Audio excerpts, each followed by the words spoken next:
अति हाव धरू नये. कल्याणकारक देशात भैरव नावाचा एक पारधी राहत होता.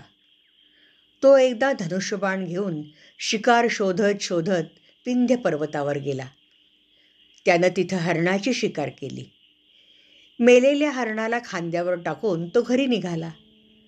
एवढ्यात त्याला एक धष्टपुष्ट रानडुक्कर पळताना दिसलं. तो मनात म्हणाला, अरे वा, दुसरी बी शिकार आयतीच मिळाली की. आता खांद्यावरचं हरिण जमिनीवर ठेवतो आणि रानडुकरावर बाणानं नेम धरतो.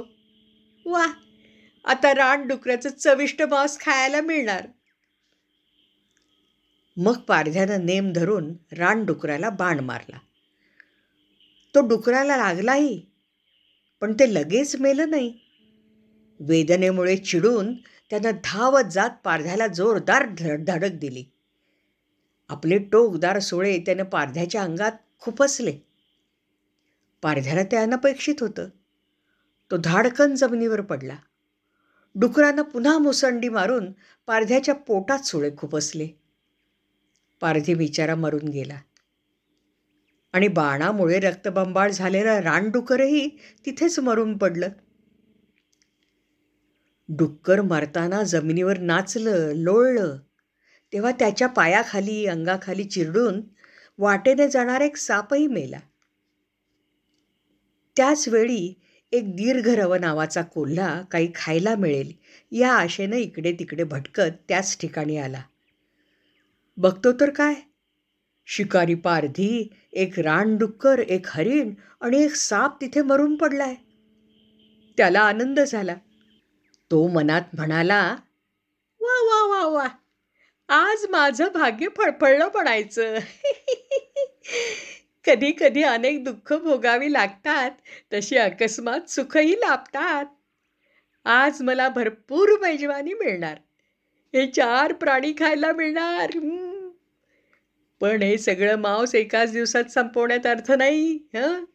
रोज थोडं थोडं खावं, पण इतर प्राण्यांपासून मात्र सावध राहायला हवं, नाहीतर तेच खाऊन टाकतील सगळं मांस.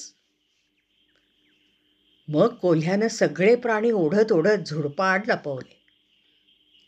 तो स्वतःशीच बोलू लागला, 3 महिने तरी हे मांस मला पुरेल. हो, माणसाचं मांस 1 महिन्यापर्यंत पुरेल. 2 महिने हरिण आणि डुक्कर यांचं मांस खाईन मी. आज मात्र या पारध्याच्या धनुष्याची प्राण्याच्या स्नायूपासून बनवलेली दोरी तेवढी खातो. खरं म्हणजे ती अगदी कोरडी बेचव आहे खरी, पण ठीक आहे ठीक आहे. असं म्हणून कोल्ह्यानं धनुष्याला ताणून बांधलेली स्नायूची दोरी चावायला सुरुवात केली. ती दोरी तटकन तुटताच धनुष्याची धातूची वाकलेली टोकेरी काठी फाटकन एकदम ताठ झाली आणि बेसावत कोल्ह्याच्या हृदयातच घुसली. त्याच क्षणी तो कोल्हा मरून गेला. दीर्घरव कोल्ह्याची हावच त्याच्या नाशाला कारणीभूत ठरली. म्हणून अतिहाव कधी धरू नये.